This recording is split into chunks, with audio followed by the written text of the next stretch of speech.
Como é que você está? Tudo bem? Tudo bem. Satisfação em falar contigo.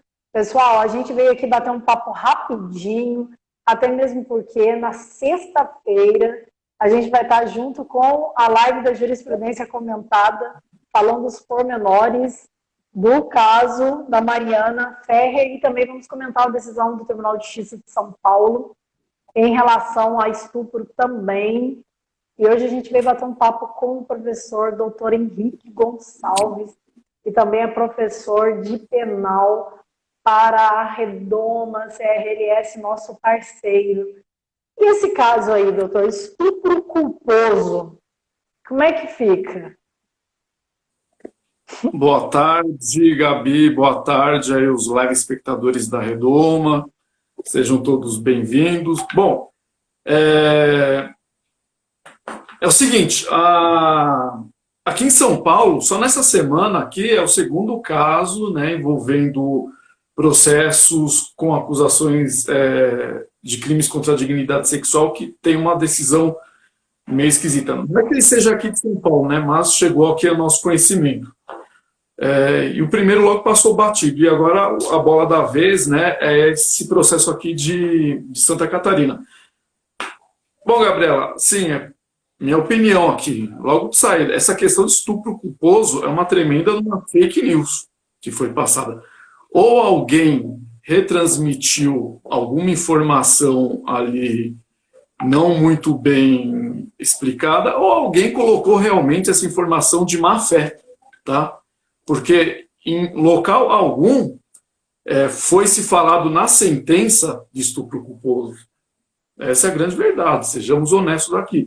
O juiz, em momento algum, na sentença dele, falou a expressão estupro culposo. Ou alguém, né, disseminou essa informação de má fé, ou alguém leu, entendeu de alguma coisa, de alguma maneira, passou e isso foi repassado. Não existe. Tá? Sejamos aqui claros, Gabi, essa sentença ela tem mais de 50 laudas. Tá? Por força aqui da nossa Constituição Federal Brasileira, existe a presunção de inocência. Tá? E o Código de Processo Penal, ali no seu artigo 386, inciso 7º, ele fala que o juiz ele poderá, vou até ler aqui para vocês, tá? O juiz absolverá o réu mencionando a causa na parte dispositiva, desde que reconheça. Inciso 7º, deixa eu baixar aqui, não existir prova suficiente para a condenação. Aqui, Gabriela, a decisão do juiz foi fundamentada aqui, inciso 7º, o juiz claramente ele falou, não existe prova suficiente para a condenação. Em momento algum ele falou que o fato era atípico porque se tratava ali de estupro culposo. Mentira, tá? Da mesma forma, Gabriela, o nosso Código de Processo Penal, agora com as alterações trazidas pela lei anticrime, tem um dispositivo ali que fala a respeito claramente da fundamentação. E ali ele traz um rol que não é taxativo, ele é exemplificativo de espécies de decisões em que o juiz ele não poderá dar nas suas decisões, espécies de motivação que ele não poderá. Ao contrário aqui, o juiz tem aqui uma sentença de mais de 50 laudas, não são 50 laudas onde ele enche a linguiça, entre aspas, com jurisprudência e doutrina. O juiz aqui, desde o começo da instrução, desde o começo, aliás, da persecução, ele analisou todas as provas que estavam ali. Não foi um enchimento de linguiça com doutrina e jurisprudência. Ele trouxe aqui para o processo todas as provas. E logo de saída, ele fala ali, qual que seria o ponto ali controvertido? Se a Mariana Ferrer, se ela naquela situação, naquele momento, se ela tinha condição ou não de ser vítima do crime, né? Se ela tinha capacidade de resistência ou não. Logo de saída, o juiz trouxe essa questão ali. O ponto controvertido ali da ação penal era aquele. Muito importante informar aqui, esclarecer, Gabi, que o juiz ele absolveu no artigo 386, inciso 7. O Ministério Público pediu a absolvição no inciso 3. O Ministério Público, em alguma razão, e eu não sei porque eu não tive acesso aos autos, claro, aqui eu vou deixar aqui um parênteses, engraçado que, como é um crime contra a dignidade sexual, tem segredo de justiça e a sentença vazou para o mundo inteiro, né? Já estamos começando com uma situação errada aqui. Mas beleza, bora lá. O Ministério Público e a defesa, eles arguíram a atipicidade da conduta, muito provavelmente, talvez até pelo fato de estarem ali alegando, eventualmente, que o acusado ali, o André, ele não tinha a consciência de que a menina estaria ou não alcoolizada ou sob efeito de substância. O juiz não. O juiz, ele disse claramente, eu não tenho provas para condenar o André, porque durante toda a persecução penal não se provou que ela estava alcoolizada no momento, não se provou que ela estava sob efeito de alguma substância. Se por alguma razão, Gabi, isso aconteceu de maneira contrária, ou seja, que ele, em razão desse estado biológico dela, ele foi lá, ele conseguiu ter relação sexual com ela, só Deus sabe. E se só Deus sabe nesse processo, então ele tem que ser absolvido, porque o juiz sentenciante não é Deus. Isso é fato. O juiz, ele analisou muito bem as provas que chegaram aos autos. Ele trouxe todas na sentença. Então, a gente não pode dizer assim que o juiz ele absolveu por questão de gênero, de raça, de questão econômica. Ele analisou a prova. Isso é fato. E ele chegou a uma conclusão, ao final, de que, olha, eu não tenho condição de falar com certeza que ele praticou o crime. E para fins de processo penal, somente a certeza para condenar. Dúvida se absolve, presunção de inocência, Gabi. É o que aconteceu. O fato aconteceu na data de dia 15/12/2018, a sentença saiu agora. E parece que ela não é recente, eu não vi a data dela aqui também. Enfim, Gabi, desculpa. Essa questão de estupro culposo fake não foi se falado na sentença. O que o juiz, talvez, ele deu uma escorregada aqui, foi que logo no início ele começou a fazer alguma introdução de erro de tipo. Só que esse erro de tipo, aqui, ele não em nenhum momento, Gabi, ele foi utilizado como tese na sentença para absolver. Ele trouxe aqui a questão do erro de tipo aqui para exemplificar que deve existir o dolo de que a pessoa realmente estava naquele estado e principalmente que a pessoa estava naquele estado. Pontos incontroversos. Houve relação? Houve. Foi com o André? Foi. Ótimo. A questão era o seguinte: foi consentido ou não consentido? Se ela ali estivesse numa situação que não caberia, não haveria possibilidade de resistência, não foi consentido. E aí, beleza, aí poderíamos falar sim do estupro. Só que no processo inteiro não se provou, muito pelo contrário, o juiz deixou claro aqui que a única prova nesse sentido aqui é a palavra dela, mais nada. Temos aqui, inclusive, Gabi, perícia, prova testemunhal de todos os lados. Ninguém conseguiu corroborar a história dela, que ela havia sido, entre aspas, dopada por alguma substância. Então, repetindo, estupro culposo, fake news, e eu acho que na sentença o pessoal não está sendo muito correto com o magistrado ali, que muito pelo contrário, é uma senhora sentença. Ele cumpriu com todas as regras tecnicamente perfeitas. Para se chegar a uma condenação, o juiz ele tem que explicar todo o caminho que ele percorreu, ele tem que publicar os motivos da sua íntima convicção. E ele fez até mais da conta, ele foi a mais do que geralmente, se tem algum magistrado, algum advogado aqui assistindo esse bate-papo, ele vai saber que uma condenação, geralmente os juízes ali, até por questão de quantidade de trabalho, 5, 6 laudas, aqui nós estamos falando de mais 50. Não é enchendo linguiça, é provando. O juiz está demonstrando aqui nesse processo do começo ao final, por que ele chegou naquele raciocínio. Raciocínio que ele poderia até falar, o fato não ocorreu. Mas não, ele falou, não, eu não tenho provas para se dizer que essa pessoa cometeu esse crime. Se essa prova existe, Gabi, como eu te disse, não está nos autos. E o juiz ele precisa julgar com o que está nos autos. E não com o que ele acha, não com a gritaria dos movimentos feministas, dos movimentos dali. O juiz se apega às provas dos autos. Isso é uma coisa. Outra coisa que eu passei, e o juiz logo de sair da Gabi, ele deixou bem claro aqui na decisão dele. Sistema acusatório. Se o Ministério Público pediu a absolvição, o Ministério Público, domínio lícito, acusação, pediu, e eu não sei, ali, pela redação aqui da sentença, pediu porque o Ministério Público entendeu que o fato era atípico, o juiz, ele não pode dar uma decisão, porque se o contrário, se o juiz, se o promotor, desculpa, pediu ali a absolvição, ele pode mudar a fundamentação, o que ele fez, mas jamais, na minha opinião, seguindo o sistema acusatório, ele não pode condenar se o titular da ação está pedindo absolvição. E essa é a primeira questão, né, Gabi, que nós tivemos aqui dessa causa. Resumindo, o juiz ele decidiu conforme foi pedido a ele justificou todo o caminho porque ele chegou àquela conclusão, ou seja, aquela não conclusão, porque ele não conseguiu concluir a respeito da culpabilidade daquele acusado. E ele fundamentou ainda nos exatos termos da Constituição Federal e do próprio Código de Processo Penal, ali fugindo daquelas regras que proíbem o magistrado.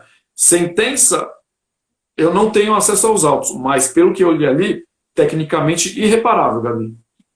Com certeza. E eu vou dizer o seguinte, Henrique, o pessoal fica jogando uma cortina de fumaça. A expressão estupro culposo surgiu justamente das mídias e já foi divulgado que a Intercept soltou. Então, além disso, está havendo uma cortina de fumaça, como você bem colocou, no sentido de movimentos feministas. Há 4 homens e uma mulher ali, ela se sentiu totalmente acuada. Isso é uma coisa que a gente ainda vai falar aqui a respeito da audiência, que aconteceu na audiência. Mas o magistrado se ateve aos fatos. Realmente, o que não está nos autos não aconteceu. A única pessoa que ficou do lado da Mariana foi a mãe dela. Todas as outras testemunhas, eu também li a decisão, todas elas fizeram coro para que ela não estivesse, no momento algum, dopada ou que apresentasse sinal algum de que ela estava num momento onde não poderia expressar seu consentimento. Porque, olha só, pessoal, muitas pessoas aqui podem não ser da área do direito. Quando a gente está falando de estupro ali no caso, o que foi também aventado seria um estupro de vulnerável. Por que vulnerável? Não pela idade, porque ela poderia estar num momento ou embriagada ou drogada, e foi até aventado que ofereceram droga para... Gabi, eu vou até para te ajudar, eu vou ler até o artigo aqui, tá? Por favor. Artigo 217, ter conjunção carnal ou praticar outro ato libidinoso com menor de 14 anos. Aí tá, incorre na mesma pena quem pratica as ações descritas no caput com alguém que, aqui a gente não vai falar de idade, por enfermidade, que não era o caso dela, ou deficiência mental, que não era o caso dela, não tem o necessário discernimento para a prática do ato. Ou que, por qualquer outra causa, que é aí a situação dessa, não possa oferecer resistência. Ou seja, ela entraria aqui sob a tipificação de que ela não teria como oferecer resistência por estar ou alcoolizada ou drogada. Gabi, e aqui é um ponto super interessante. O Ministério Público, quando ofereceu a denúncia, ele não falou aqui que ela estava na descrição da denúncia, quer ver? Vou até tentar ler aqui. Interessante. Ele disse que durante a instrução criminal queria se provar que ela estava. Ó. Exato. Então ela não estaria... Emerge do caderno.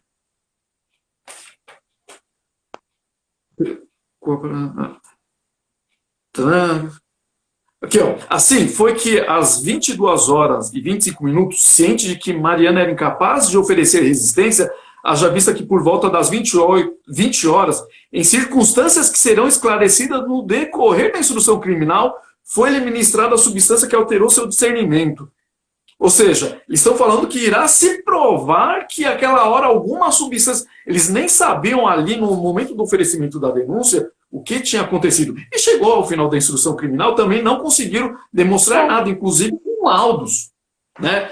Só deixar claro aqui, Gabi, que você fez uma menção, eu também fiz aqui, eu não sou contra o movimento feminista, muito pelo contrário, eu acho que no sistema democrático elas são muito importantes, até pelo alcance,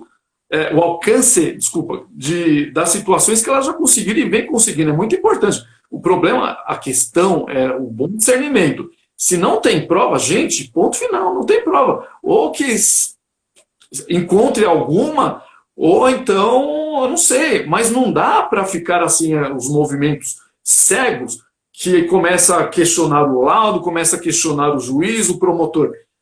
E eu tenho certeza, quase certeza, Gabi, que essa questão do estupro culposo, provavelmente eu não tive acesso, o Ministério Público, talvez ali ele tenha se utilizado dessa expressão para ressaltar, até como uma figura alegórica, que olha, se caso aconteceu isso, ele não teve culpa de saber se ela estava ou não ali sobre álcool ou droga. Então seria uma figura culposa que não existe no nosso ordenamento jurídico. Ele não foi absolvido por estupro culposo porque não existe. Ponto. E o juiz em nenhum momento falou, tem essa expressão nas 50 laudas que foi decidido aqui. E nem o Ministério Público. Isso realmente foi trazido à lume pelo Intercept, que divulgou nas mídias e já assumiu a responsabilidade de ter sido.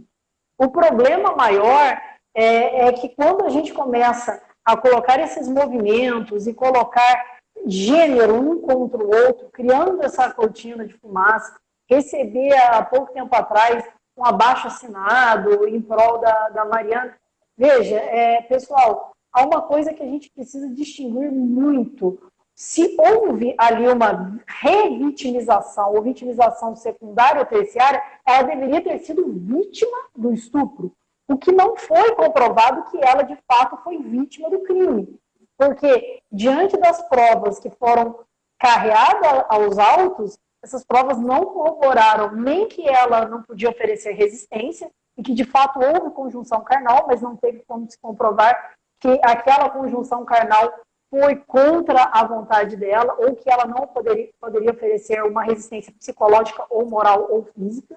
Então, ela não foi vítima, até então, do crime de estupro. Então, para se falar, e o pessoal está falando em revitimização ou vitimização secundária ou terciária, ela deveria ter sido vítima do fato típico. O que sequer tipicidade houve, segundo a leitura. Ou seja, a gente não teve, como o professor está aqui falando, o doutor falou muito bem, a gente não teve acesso aos autos por inteiro. E essa é uma questão muito importante.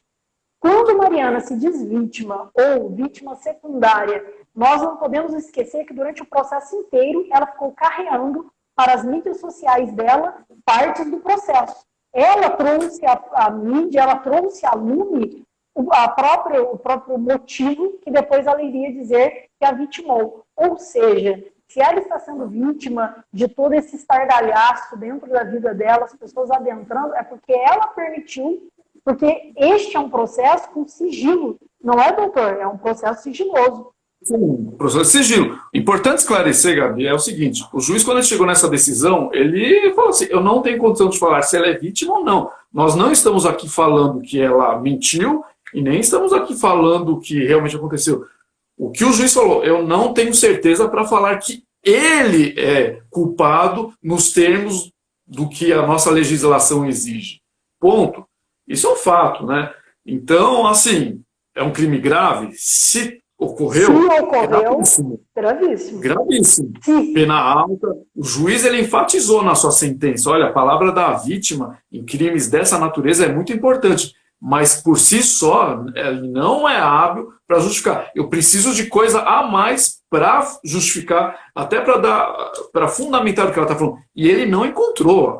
É uma sentença de 50 páginas, com ele trazendo trechos de todas as testemunhas e todas aqui falaram, todas, não é que falaram, todas não conseguiram comprovar o que ela disse. Quem chegou mais próximo foi a mãe, que não presenciou o que aconteceu, mas narrou o pós, né? Então, há até quem fale assim que, pô, depois que aconteceu, ela saiu andando na rua de paralelepípedo com o celular na mão de salto alto e ela estava bem, né? Então tem essa situação. Por outro lado, as pessoas falam, pô, mas tá claro que ela saiu do lado do banheiro ali, ruim, que ela não estava em condição. Gente, dentro do banheiro, não sei se foi banheiro, não sei o que aconteceu, era uma área privativa. Sim, aconteceu, está provado que houve uma relação sexual ali. Isso não se discute. Agora, a questão que o juiz deixou muito bem pontuado ali foi o seguinte: ela estava em situação para poder oferecer resistência ou não? Não se provou. O juiz, ele começou, de uma certa maneira, tem um ponto aqui, Gabi, na sentença, que ele começou, acho que até de uma maneira não muito bacana, e que gerou uma questão até de confusão, que ele fez uma preliminar falando do erro de tipo, eu até acabei falando aqui. E muita gente começou a levar em consideração que ele trouxe o erro de tipo para justificar aqui. E se o erro fosse erro de tipo, ele não daria uma sentença por insuficiência probatória. Não. Tá? Quem entrou no inciso 3º, que o fato é atípico, foi promotor e advogado. Ele foi na insuficiência probatória, então não crucifiquem o juiz. Ele julgou conforme as provas do processo. O juiz não tem bola de cristal, ele não pode enxergar fora daquilo que está nos autos. O juiz, ele julga aquilo que está. O que está nos autos está no mundo. E ele julgou conforme. Se alguma coisa aconteceu, tem que se provar, e não se provou. Perfeito, perfeito. E quero agradecer a participação aqui do Constantino, lá de Portugal. Realmente, ele diz no comentário que quando mistura gêneros, a gente realmente está jogando essa cortina de fumaça. Não são 4 homens e uma mulher. Uma senhorita, que é a Mariana, um promotor, um advogado, um magistrado. Então, obrigado pela participação, é isso aí. O Uriel também está participando. Eu acho que quando a gente fala, o Uriel trouxe uma observação com relação à festa. Falar sobre o local, o local era um local de festa, libertinagem, a forma com que ela se portou. Isso é despiciando, isso não importa. Isso não vem ao caso. Isso não vem ao caso porque, assim, nós estamos nos atendo aos fatos. O que foi trazido, qual foi a atitude dela, qual foi a atitude do suposto, né, praticante do crime. Então, até agora, não se provou que ele praticou um crime e também não se tem prova de que ela é vítima. E uma coisa importante, doutor, sabe o que é? Gabi, até para reforçar o que você está falando, desculpa estar te interrompendo, até um tempo atrás, prostituta não era vítima de crime de estupro. Até se ela fosse, estou afirmando, tá? Se ela fosse uma garota de programa, alguém, mesmo assim, ela é vítima de Perfeito. Não tem mais essa que, pô, se ela está de sainha, se ela é garota de programa, se ela está se prostituindo. Até porque se provou que ela perdeu a virgindade lá, então essa afirmação também já cai por terra. Mesmo se ela estivesse lá, ela seria a vítima. Se ela não tivesse consentido, se ela tivesse sido drogada, ela seria da mesma forma. Então, esses tipos de ilações, estava lá com roupa curta, decotada, fazendo programa, prostituta, isso não justifica. Isso tem que deixar claro. Seria a vítima do mesmo jeito. Com certeza. E para reforçar, eu lembro que na minha época, quando eu estudei, há muito pouco tempo atrás, quando eu estudei no livro do Damásio, dizia que a esposa nunca seria vítima de estupro do marido, porque ali já estava o dever conjugal. Então, assim, débito conjugales, né? Porque ela estava em débito com o marido. Então, essa é uma jurisprudência que já caiu por terra faz muito tempo. Sim, então, esse questionamento... uma coisa. Não vamos aos extremos, não vamos partir para esse princípio e também não vamos para aquele lado de movimentos de gênero, aquelas coisas cegas que só porque é mulher vai ser sempre vítima. Peraí, nós temos ali, nós operadores do direito, quem não pode dar sua opinião leiga. Nós operadores do direito, nós temos obrigação de darmos opinião conforme o que está nos autos. Aliás, a gente não tem nem que ficar dando muito palpite no processo dos outros. Mas como é um caso que veio a público e se tornou aqui questão de repercussão no país inteiro, quiçá mundial, a gente precisa falar, né? Assim, vamos dar, nós operadores do direito, vamos dar opinião conforme nosso conhecimento jurídico, sem questão de bandeira de gênero. Sejamos inteligentes e éticos nessa questão. E você falou uma coisa bem importante aí, Henrique, que não era para ter vindo a lume, e veio.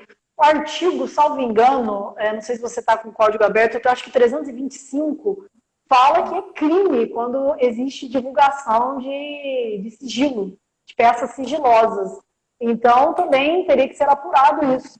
Afora ela já ter divulgado na página dela, como o Intercept e outros tiveram acesso a determinados trechos dessa audiência. Isso é acobertado pelo sigilo, né? Você me corrija se eu estiver errado. O 325 ele fala revelar fato de que tem ciência em razão do cargo e de que deva permanecer em segredo.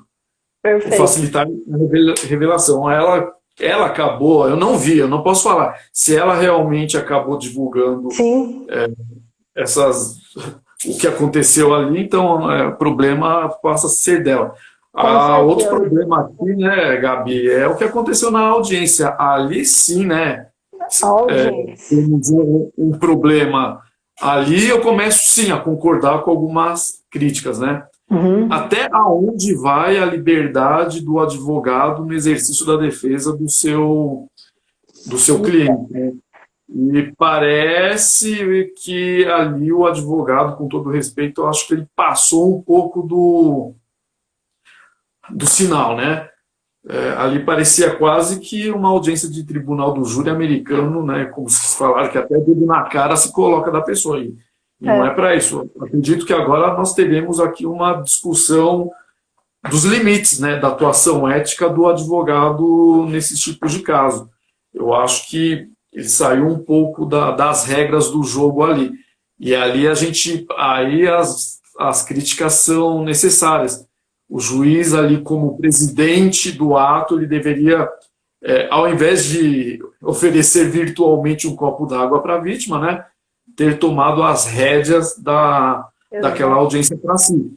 E o Ministério Público, querendo ou não, ele também é custos legis ali, né? Ele também deveria... Opa, peraí, calma aí. A não ser que ele já entrou ali, o Ministério Público, já certo do que queria acontecer e falou, agora vai se virar. Mas, assim, não foi uma audiência legal e acredito que muitas das críticas aí são legítimas. Exato, eu também penso, eu também me assustei com a teatralidade, né?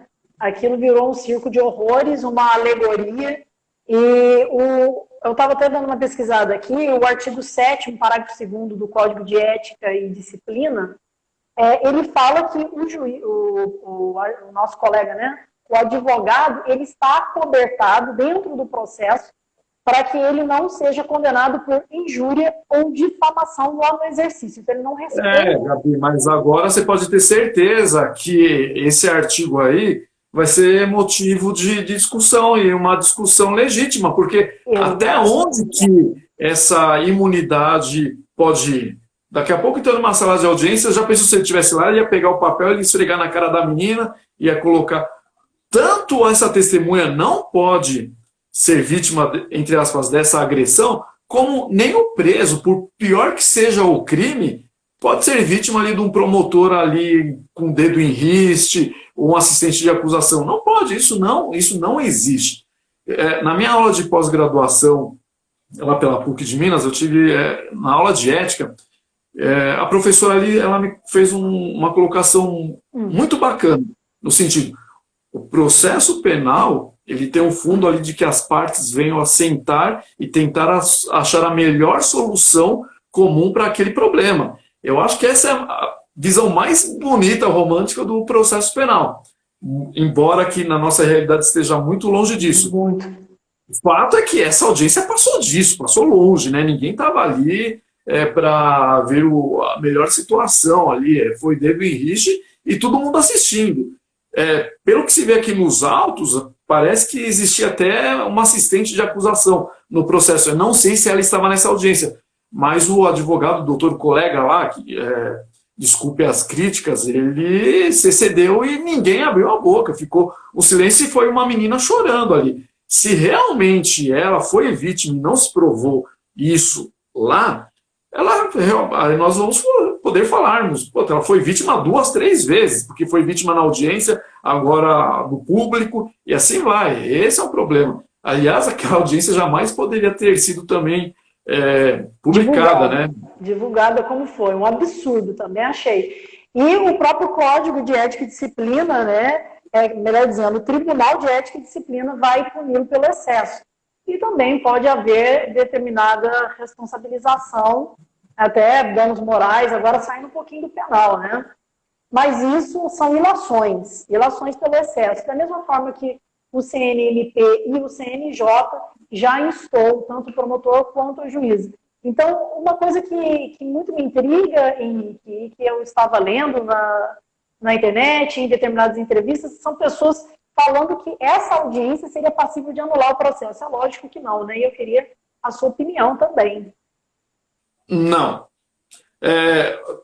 Na minha opinião, não. Eu não vejo causa alguma de anulação aqui a princípio. O que pode ocorrer é o seguinte, são algumas situações. Vamos lá. Na minha opinião, o Ministério Público aqui não pode recorrer, porque não haveria interesse recursal. A partir do momento que ele pediu ali a absolvição, ele não existe interesse de agir aqui no recurso.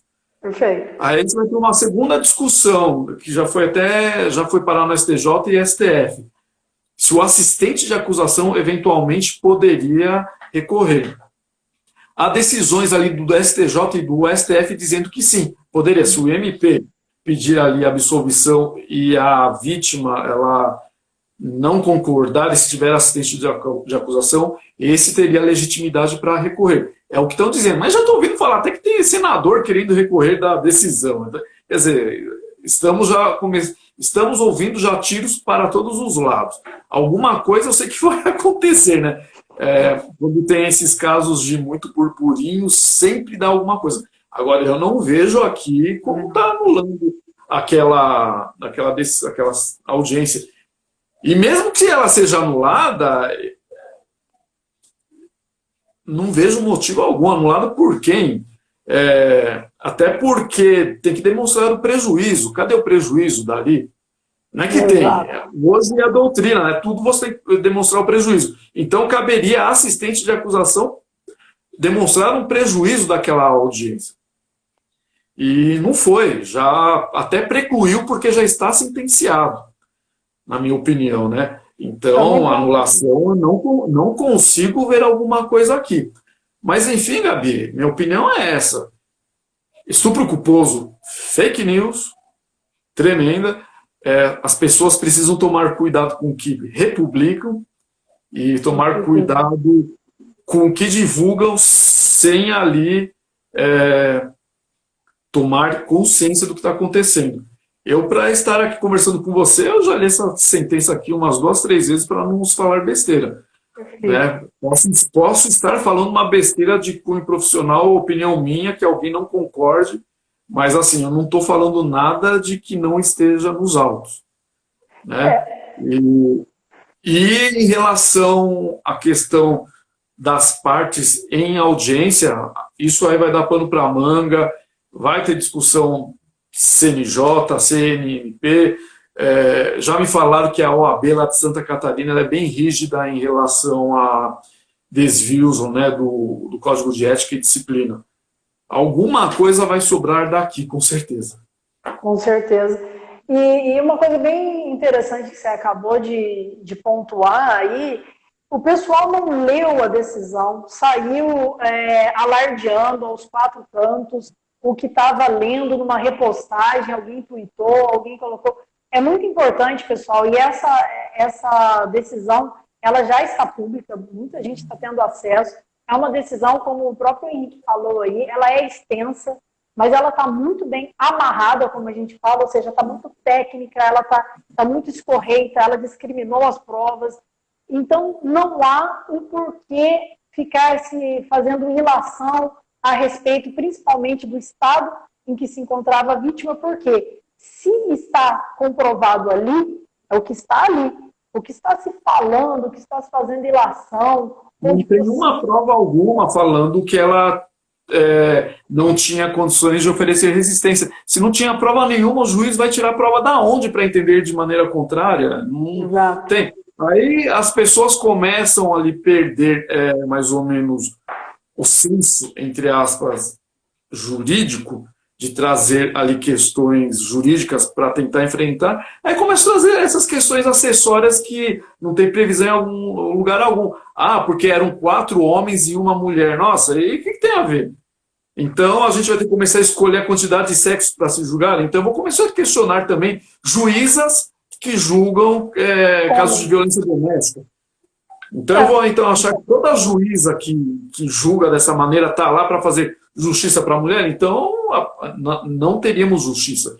Então aí começam esses argumentos rasteiros que de fundamento jurídico não é algum. Ou seja, a sentença está dada, a sentença está justificada, fundamentada.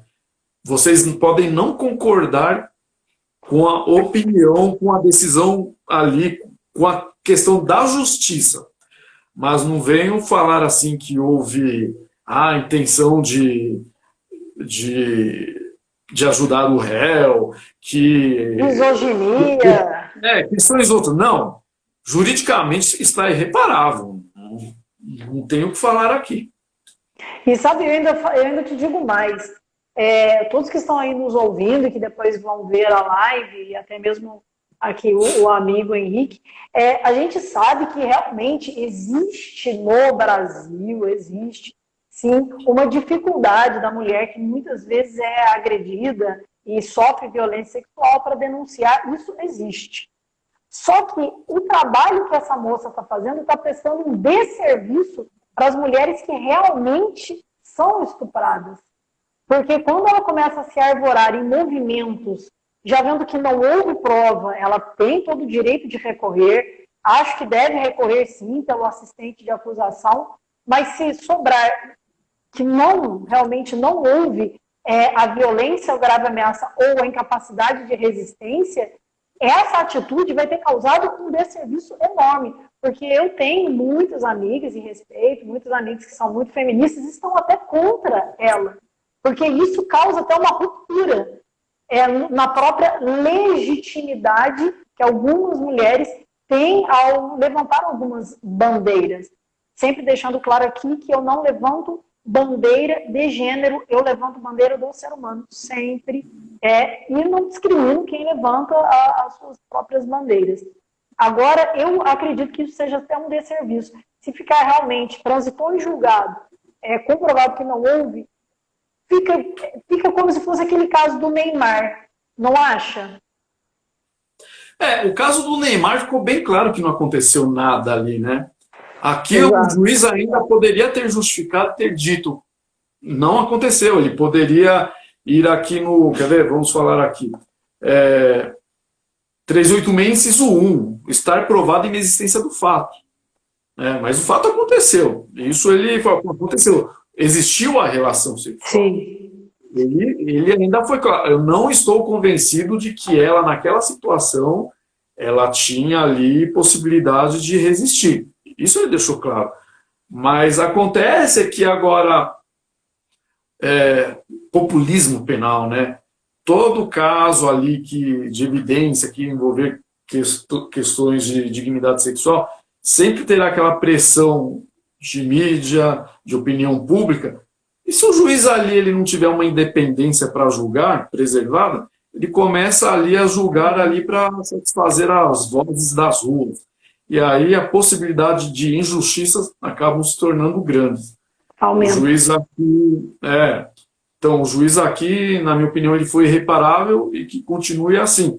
Só chama atenção, as pessoas aqui estão falando, estupro culposo. Não existe essa expressão em momento algum nessas 50 laudas. E ele ainda foi no inciso 7º, falou, não existem provas para que eu entenda de maneira contrária do que ele esteja me alegando. Ela não conseguiu demonstrar aqui no processo o que aconteceu.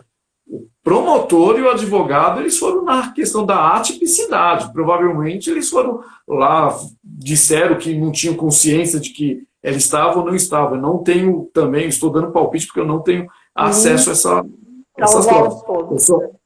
Eu só acho que o juiz ele deu uma deslizada no começo ali, quando ele trouxe a palavra erro de tipo ali. Só que em momento algum ele se utilizou dessa expressão para justificar a sentença dele. Ele só se utilizou para ressaltar a necessidade do dolo e de que a pessoa não tivesse condição de oferecer resistência. Só isso. Ponto. Não foi tese dele ali. Perfeito, ponto. Concordo plenamente. Acho que a gente sexta-feira vai ter a oportunidade de bater um papo com outros colegas, também de outras áreas, psicanalistas. Sexta-feira, né? a gente vai conseguir aprofundar mais essa questão. Teremos outros colegas para trazer outras experiências. Eu, particularmente, tenho outras experiências até que desagradáveis e outras agradáveis em crimes dessa natureza, né? Quero deixar aqui um abraço aqui para o Nilo, né, doutor Nilo, que está nos assistindo, a doutora Danildes, que estará conosco na sexta-feira também para conversar a esse respeito, também entrou aqui, deixou um abraço para nós. E hoje à noite aqui tem live aqui também com a doutora Silvia Cursino, que ela também, embora ela seja ali, é uma advogada muito eficiente e atuante em questões de crimes envolvendo, né, violência de gênero, ela também tem uma opinião bem imparcial nesse sentido, e ela percebeu já que tem algumas coisas não muito bacanas aqui. Ela tem a opinião dela, eu tenho a minha, mas é uma pessoa que também tem uma experiência legal e vai ser hoje pela OAB Cotia, pela página do Facebook, a OAB Cotia. Teremos ali a doutora Karen Garcia, que é da Abracrim, e a doutora Silvia Cursino, que também é da OAB Cotia e tem uma visão muito legal e experiência de atuar nesse tipo de caso. Isso é muito importante. Chegou um comentário aqui, Gabi. O que se trata? O doutor Luiz Cardoso. Doutor Luiz Cardoso, grande mestre e amigo. Um abraço, obrigado por estar nos prestigiando. Vamos lá. Doutor Luiz Cardoso diz o seguinte: se condenado, a alegação seria de que a vítima, torturada psicologicamente e moralmente, teria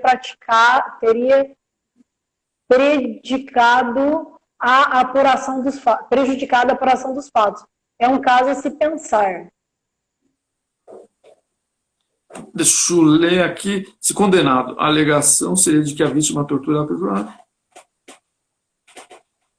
É um caso a se pensar, sim, de fato. Se condenado, a alegação seria de que a vítima torturada psicologicamente e moralmente. É um fato, sim. É um viés, né? Obrigado pela participação, sempre somando ideias. O importante é esse se condenado, porque se outras provas, e acredito que outras provas novas não vão vir para revolver toda essa tessitura processual que foi muito bem aparamentada, com devido processo legal, com contraditório e ampla defesa, ao que consta. Então, só fatos novos para desconstituir essa sentença, a priori, acredito, né, seja difícil ele ser condenado. E se de fato for, pode sim, é algo a se pensar. Professor Luiz Cardoso, é algo a se pensar na revitimização, porque daí sim ela foi vítima, né? Uma revitimização ou vitimização secundária e terciária, porque a gente tem agora a mídia, ela se tornou uma figura pública, né? O ato que era um ato que deveria estar circunscrito ao aspecto processual, tomou proporções imensas e pessoas do mundo, todo mundo, porque tem brasileiros também fora do Brasil aqui que estão debatendo o caso dela. Se isso causa uma vitimização terciária, se causa esse tipo de vitimização, a gente também tem que ter em mente, que é o que eu falei para vocês no começo da live, pelo que consta, ela já vem postando trechos do que está acontecendo na audiência desde 2018. Eu não sigo o perfil, não conheci a moça, mas se ela está publicizando, né, eu acho que a gente não pode alegar a própria torpeza. Eu estou publicizando um ato e depois eu sou vítima da publicização. É algo a se pensar. Por isso que eu tinha até falado também, Henrique, do artigo 325, porque não se sabe quem vazou a audiência. Se for algum funcionário da justiça, pode ser, e aí incorre no artigo 325, porque está cobertado pelo sigilo. Mas a pena é branda, sim, mas é um crime, né? É algo também a se pensar. O fato, Gabi, é o seguinte, em processos envolvendo crimes dessa natureza, ao final, é impossível, alguém vai estar descontente. Ou a vítima, que vai se dizer que foi injustiçada, ou muitas vezes o acusado, que acontece de também não ter sido culpado e foi injustamente acusado, e tem também um caso daqueles ali que realmente foram lá e cometeram, né, o crime e vão pegar uma pena pesada e não adianta reclamar, vai ter que cumprir porque a situação aconteceu.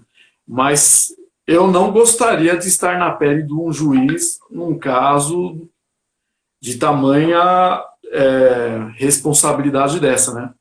Você poder colocar um eventual um estuprador na rua e, ao mesmo tempo, você condenar um inocente. Muito difícil. Mas o que importa é, sim, um magistrado isento e imparcial que analise o processo sem um viés.